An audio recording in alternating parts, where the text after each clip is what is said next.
አካላዊ ሁኔታን ወይም ቦዲ ላንጉዌጅ የምንለውን ብዙ ቦታ አይሰጠው። ለምሳሌ እኔ አሁን መግደላን ከዚህ ተነስቶ ወደዛ ወንበር እንዲሄድልኝ ብፈልግና መግደላን እጄን እንደዚህ ገልብጬ መግደላን እያሳየው እዛ ጋር ብዬ ብጋብዘውና ይሄን አሁንም መግደላን መልሼ ግን እጄን ገልብጬ መግደላ እዛ ጋር ብለው አሁንም እንደዚሁ መግደላን እጄን ጠቁሜበት መግደላ እዛ ጋር ብለው ለየትኛው እሺ ይመስላል? ለዚህኛው እሺ ይላል።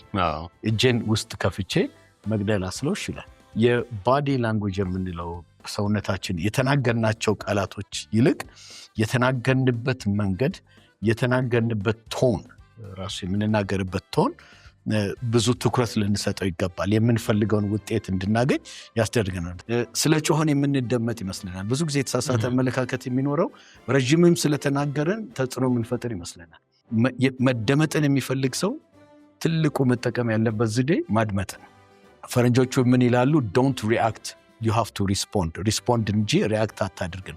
ሪአክት ካደረግን በስሜት ወስነናል። በቃ ይሄዳለው ካለ ሂጃ ጥርግበል የምንለው አባባል ነው። ጥርግበል ማለት ይሄ ሪአክሽን ነው። እንግዲህ ሰናይ እነዚህ ሶፍት ስኪል ያልናቸው እነዚህ ሰዋዊ የምንላቸው ክህሎቶች የስልጡንነት መግለጫዎች ናቸው። እንደውም አሁን ሀገራት በሁለት መንገድ ይመዘናል።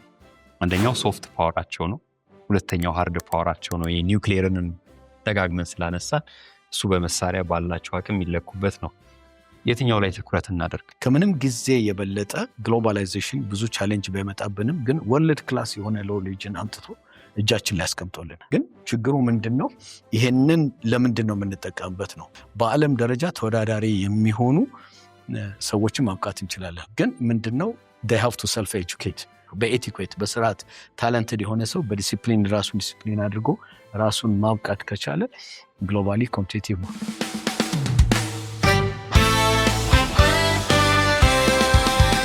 የፕሮቶኮል ጉዳይ